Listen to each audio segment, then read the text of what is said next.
ಚಿನ್ನಾಭರಣ, ಮುತ್ತು, ರತ್ನ, ಹವಳ ಹೀಗೆ ಪ್ರತಿದಿನ ಒಂದಿಲ್ಲೊಂದು ಕುತೂಹಲಕಾರಿ ವಸ್ತು ಹೊರಹಾಕ್ತಿರೋ ಲಕ್ಕುಂಡಿ ಭೂಗರ್ಭದಲ್ಲಿ ಮತ್ತೊಂದು ಅಪರೂಪದ ವಸ್ತು ಸಿಕ್ಕಿದೆ. 8ನೇ ದಿನದ ಉತ್ಖನನದ ವೇಳೆ ಅರ್ಧ ಕೆಜಿ ತೂಕದಷ್ಟು ಲೋಹದ ಉಂಡೆ ಮತ್ತು ಹಸಿರು ಪಚ್ಚೆ ಕಲ್ಲು ಪತ್ತೆಯಾಗಿದ್ದು ಕುತೂಹಲ ದುಪ್ಪಟ್ಟಾಗಿಸಿದೆ.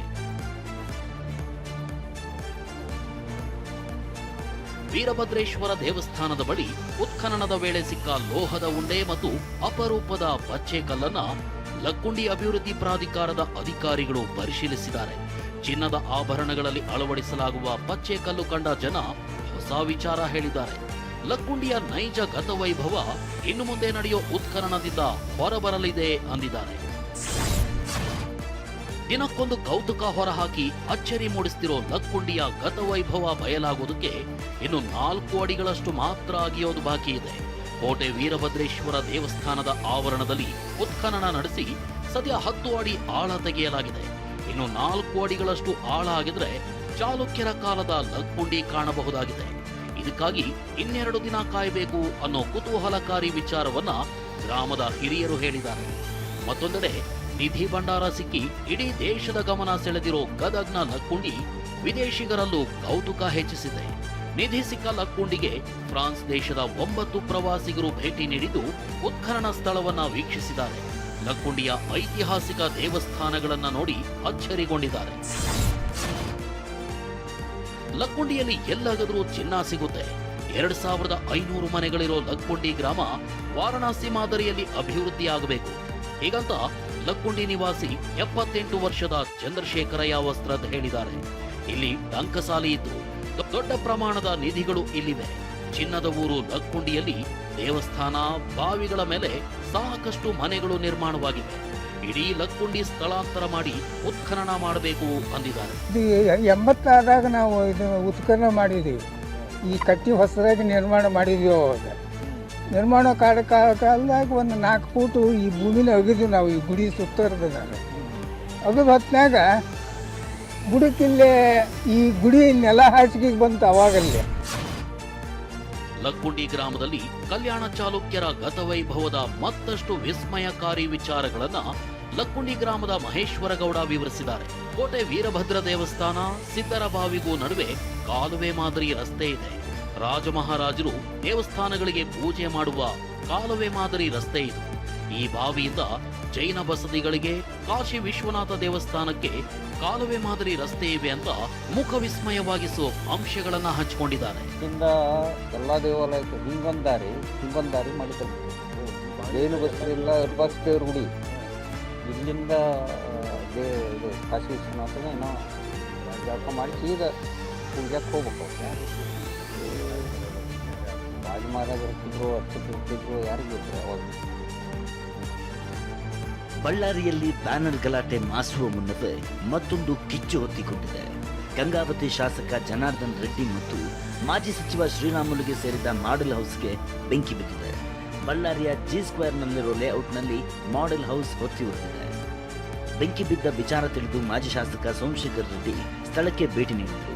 ಇದು ಕಾಂಗ್ರೆಸ್ನವರ ಕೃತ್ಯ, ಭರತ್ ರೆಡ್ಡಿ ಬೆಂಬಲಿಗರೇ ಮಾಡಿದ್ರು ಅಂತ ಗಂಭೀರ ಆರೋಪ ಮಾಡಿದರು.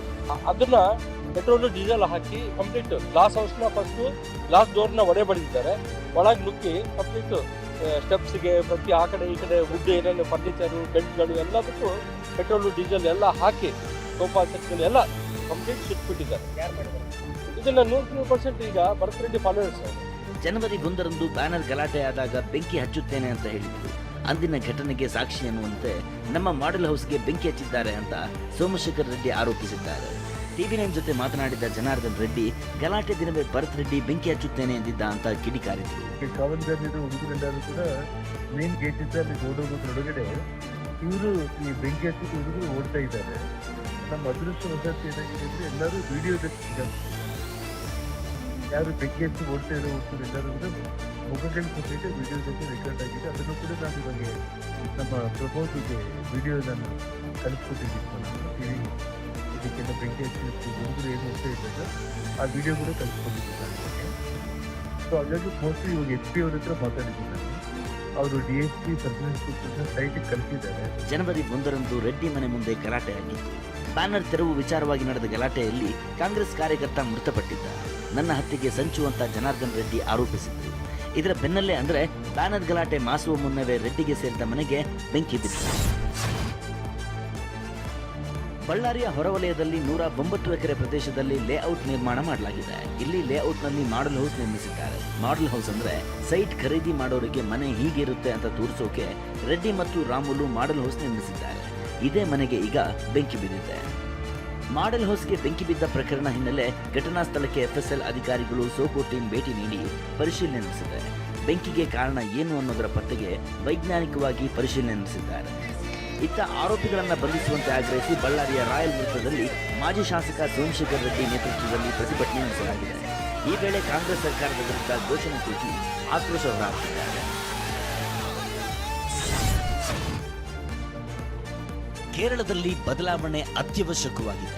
ಹೊಸ ಸರ್ಕಾರದ ರಚನೆ ಅನಿವಾರ್ಯವಾಗಿದೆ.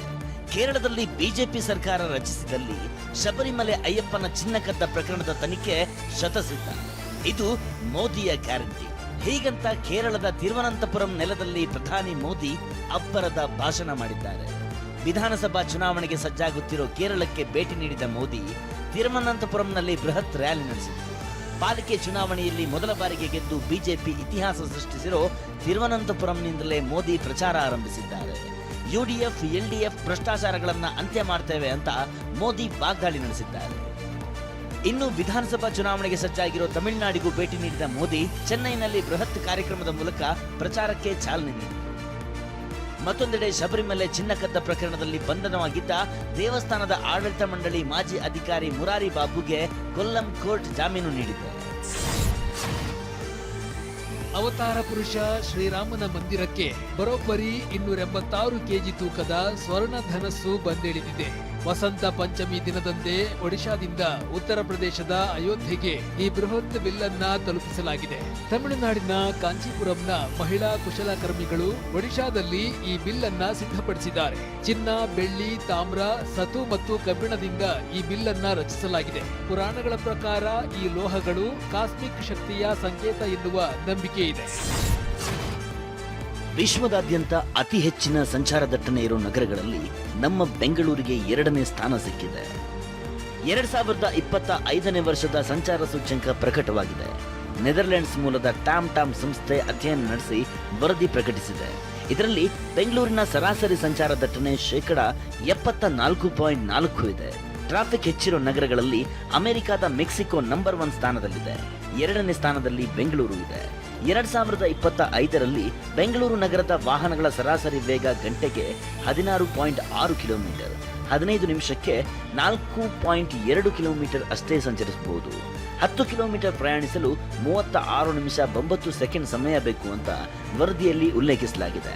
ಇನ್ನು ದುಬೈ 3ನೇ ಸ್ಥಾನ, ಪೋಲೆಂಡ್ನ ಲೋಡ್ಜ್ ನಗರಕ್ಕೆ 4ನೇ ಸ್ಥಾನ, 5ನೇ ಸ್ಥಾನದಲ್ಲಿ ಪುಣೆ ಮತ್ತು ಮುಂಬೈ ಟ್ರಾಫಿಕ್ಗೆ 18ನೇ ಸ್ಥಾನ ನೀಡಲಾಗಿದೆ. ರಾಜ್ಯದಲ್ಲಿ ಬೈಕ್ ಟ್ಯಾಕ್ಸಿಗಳ ಸಂಚಾರಕ್ಕೆ ಹೈಕೋರ್ಟ್ ಗ್ರೀನ್ ಸಿಗ್ನಲ್ ನೀಡಿದೆ. ಬೈಕ್ ಟ್ಯಾಕ್ಸಿ ಸಂಚಾರಕ್ಕೆ ತಡೆ ನೀಡಿದ್ದನ್ನ ಪ್ರಶ್ನಿಸಿ ಬೈಕ್ ಟ್ಯಾಕ್ಸಿ ಸಂಸ್ಥೆಗಳು ಸಲ್ಲಿಸಿದ ಮೇಲ್ಮನವಿಯನ್ನ ಹೈಕೋರ್ಟ್ ದ್ವಿಸದಸ್ಯ ಪೀಠ ಪುರಸ್ಕರಿಸಿದೆ. ಸರ್ಕಾರ ಬೈಕ್ ಟ್ಯಾಕ್ಸಿಗಳಿಗೆ ಲೈಸೆನ್ಸ್ ನಿರಾಕರಿಸುವಂತಿಲ್ಲ. ಬೈಕ್ ಟ್ಯಾಕ್ಸಿ ಅಗ್ರಿಗೇಟರ್ಗಳು ಅನುಮತಿ ಕೋರಿ ಅರ್ಜಿ ಸಲ್ಲಿಸಬೇಕು. ಅರ್ಜಿ ಪರಿಗಣಿಸಿ ಪರವಾನಗಿ ನೀಡಬೇಕು ಅಂತ ಹೈಕೋರ್ಟ್ ದ್ವಿಸದಸ್ಯ ಪೀಠ ಆದೇಶಿಸಿದೆ. ಈ ಆದೇಶದ ಬೆನ್ನಲ್ಲೇ ಬೆಂಗಳೂರಿನಲ್ಲಿ ಬೈಕ್ ಟ್ಯಾಕ್ಸಿ ವೆಲ್ಫೇರ್ ಅಸೋಸಿಯೇಷನ್ ಸಂಭ್ರಮಿಸಿದೆ. ಪಟಾಕಿ ಸಿಡಿಸಿ, ಕೇಕ್ ಕತ್ತರಿಸಿ ಬೈಕ್ ಟ್ಯಾಕ್ಸಿ ಸವಾರರು ಖುಷಿ ವ್ಯಕ್ತಪಡಿಸಿದ್ದಾರೆ. ಮತ್ತೊಂದೆಡೆ ಹೈಕೋರ್ಟ್ ಆದೇಶದ ಬಗ್ಗೆ ಚರ್ಚಿಸಿ ಮುಂದಿನ ತೀರ್ಮಾನ ತೆಗೆದುಕೊಳ್ತೀವಿ, ರಿಟ್ ಅರ್ಜಿಗೂ ಅವಕಾಶ ಇದೆ ಅಂತ ಸಾರಿಗೆ ಸಚಿವ ರಾಮಲಿಂಗಾರೆಡ್ಡಿ ಹೇಳಿದ್ದಾರೆ. ಶಿಡ್ಲಘಟ್ಟ ನಗರಸಭೆ ಪೌರಾಯುಕ್ತೆ ಅಮೃತಾ ಗೌಡಗೆ ನಿಂದಿಸಿ ಬೆದರಿಕೆ ಹಾಕಿದ್ದ ಕಾಂಗ್ರೆಸ್ ಮುಖಂಡ ರಾಜೀವ್ ಗೌಡನನ್ನ ಕಾಂಗ್ರೆಸ್ ಪಕ್ಷದಿಂದ ಅಮಾನತು ಮಾಡಲಾಗಿದೆ. ಕೆಪಿಸಿಸಿ ಶಿಸ್ತು ಪಾಲನಾ ಸಮಿತಿ ಸಭೆ ನಡೆಸಿ ಶಿಫಾರಸು ಮಾಡಿದ ಬೆನ್ನಲ್ಲೇ ರಾಜೀವ್ ಗೌಡನನ್ನ ಅಮಾನತು ಮಾಡಲಾಗಿದೆ.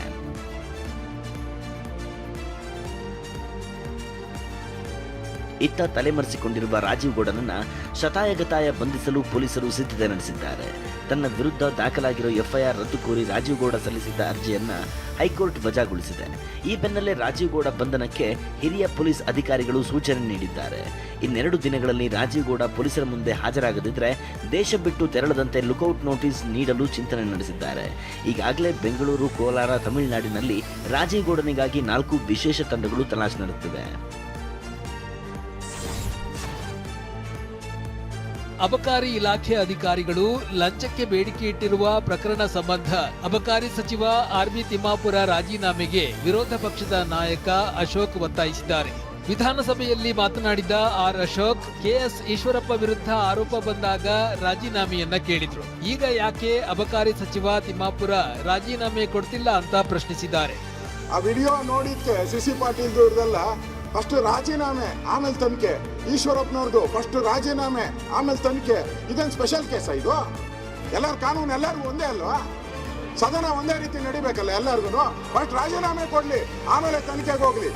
ಇನ್ನು ಕೇರಳ, ತಮಿಳುನಾಡು, ಅಸ್ಸಾಂ ಚುನಾವಣೆಗೆ ದುಡ್ಡು ಗಳಿಸಲು ಕಾಂಗ್ರೆಸ್ ನಾಯಕರು ಪ್ಲಾನ್ ಮಾಡಿದ್ದಾರೆ ಅಂತ ಶಾಸಕ ಸುನಿಲ್ ಕುಮಾರ್ ಗಂಭೀರ ಆರೋಪ ಮಾಡಿದ್ರು. ಸುನಿಲ್ ಕುಮಾರ್ ಆರೋಪಕ್ಕೆ ಕೈ ನಾಯಕರು ಎದ್ದು ನಿಂತು ಆಕ್ಷೇಪ ವ್ಯಕ್ತಪಡಿಸಿದ್ರು. ಈ ವೇಳೆ ತೀವ್ರ ಗದ್ದಲ, ಆರೋಪ ಪ್ರತ್ಯಾರೋಪ ಏರ್ಪಟ್ಟಿತ್ತು. ಈ ಸರ್ಕಾರ ಅಂದ್ರೆ ಈಗ ಕೇರಳ, ತಮಿಳುನಾಡು ಚುನಾವಣೆ ನಡೀತಿರ್ಬೇಕಾರೆ ಇಲ್ಲಿ ಹಗರಣಗಳನ್ನು ಮಾಡಿ ದುಡ್ಡು ಮಾಡೋ ಸರ್ಕಾರ ಇದು. ಇದಕ್ಕೆ ಮುಚ್ಚಾಕ್ಬೇಕು ಅಂತ ಪ್ರಾರಂಭ ಮಾಡಿದ್ದೆ. ಅಲ್ಲಿ ಚುನಾವಣೆ ನಡೀಬೇಕು, ಅಸ್ಸಾಂ ಚುನಾವಣೆ, ಕೇರಳ ಚುನಾವಣೆ. ಜಂಟಿ ಅಧಿವೇಶನ ಉದ್ದೇಶಿಸಿ ಮಾತನಾಡುತ್ತಿದ್ದ ಭಾಷಣವನ್ನ ಅರ್ಧಕ್ಕೆ ನಿಲ್ಲಿಸಿ ತೆರಳಿದ ರಾಜ್ಯಪಾಲರನ್ನ ಅಡ್ಡಗಟ್ಟಿದ ವಿಚಾರವನ್ನ ಬಿಜೆಪಿ ನಾಯಕರು ವಿಧಾನಸಭೆಯಲ್ಲಿ ಪ್ರಸ್ತಾಪಿಸಿದರು. ಈ ಸಂಬಂಧ ಬಿಕೆ ಹರಿಪ್ರಸಾದ್ ಅವರನ್ನ ಅಮಾನತು ಮಾಡಬೇಕು ಅಂತ ಬಿಜೆಪಿ ಸದಸ್ಯರು ಆಗ್ರಹಿಸಿದರು. ಅಮಾನತಿಗೆ ಒತ್ತಾಯಿಸಿದ ಬಿಜೆಪಿ ವಿರುದ್ಧ ಬಿಕೆ ಹರಿಪ್ರಸಾದ್ ತೀವ್ರ ವಾಗ್ದಾಳಿ ನಡೆಸಿದರು. ಇವ್ರ ತರ ನಾವು ಜೈಲ್ಗೆ ಹೋಗಿಲ್ಲ, ಗಡೀಪಾರ್ ಆಗಿಲ್ಲ, ವ್ಯಭಿಚಾರದಲ್ಲಿ ಜೈಲ್ಗೆ ಹೋಗಿಲ್ಲ. ಆ ತರ ಮಾಡಿದ್ರೆ ಇಷ್ಟೊತ್ತಿಗೆ ಪರ್ಮನೆಂಟ್ ನಮ್ಮನ್ನ ಉಮರ್ ಖಾಲಿದ್ ತರ ಜೈಲಿಗೆ ಕಳ್ಸ್ಬಿಟ್ಟಿರೋರು. ಆದ್ರಿಂದ ಇವರೇನಾದ್ರು ನಿಜವಾದ ಕರ್ನಾಟಕದ ಜನತೆಯ ಪರ ಇದ್ರೆ ಯಾವುದಾದ್ರೂ ಒಂದೇ ಒಂದು ವಿಚಾರವನ್ನ ಇವ್ರು ಹೇಳಲಿ. ನಾವು ಇಂಥ ಜಾಗದಲ್ಲಿ ಇದು ಈ ಥರ ಮಾಡಿದ್ದೆ, ಪೋಕ್ಸೋ ಕೇಸ್ನ ಮೇಲಿದೆ, ಗಡೀಪಾರ್ ಕೇಸ್ನ ಮೇಲಿದೆ, ವ್ಯಭಿಚಾರ ಕೇಸ್ನ ಮೇಲಿದೆ, ಭ್ರಷ್ಟಾಚಾರದ ಕೇಸ್ ಇದೆ.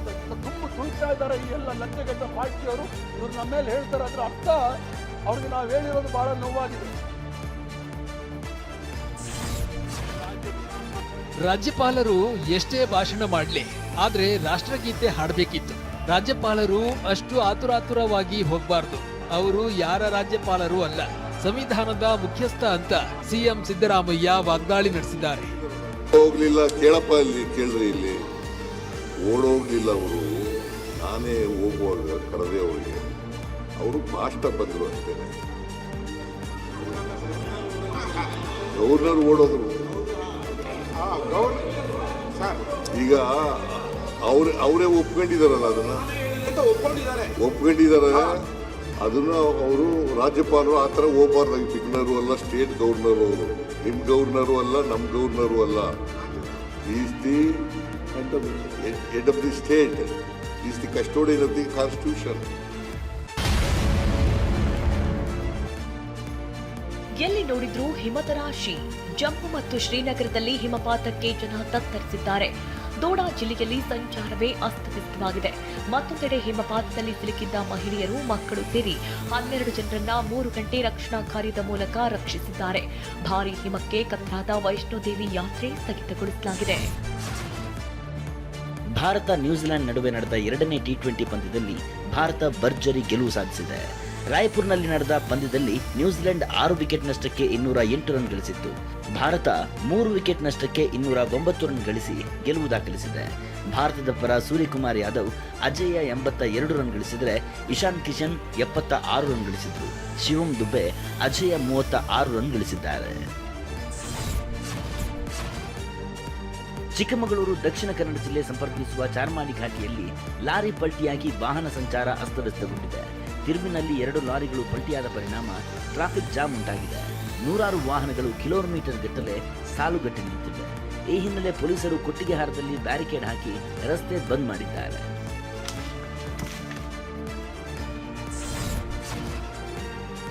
ಬಂಗಾರದ ಬೆಲೆ ತನ್ನ ನಾಗಾಲೋಟ ಮುಂದುವರಿಸಿದೆ. ಬೆಂಗಳೂರಿನಲ್ಲಿ 22 ಕ್ಯಾರೆಟ್ನ 1 ಗ್ರಾಂ ಚಿನ್ನದ ದರ ನಿನ್ನೆ 14,145 ರೂಪಾಯಿ ಇತ್ತು. ಒಂದೇ ದಿನ 260 ರೂಪಾಯಿ ಏರಿಕೆ ಕಂಡು 14,405 ರೂಪಾಯಿಯಾಗಿದೆ. 24 ಕ್ಯಾರೆಟ್ 1 ಗ್ರಾಂ ಚಿನ್ನದ ಬೆಲೆ ನಿನ್ನೆ 15,431 ರೂಪಾಯಿ ಇತ್ತು.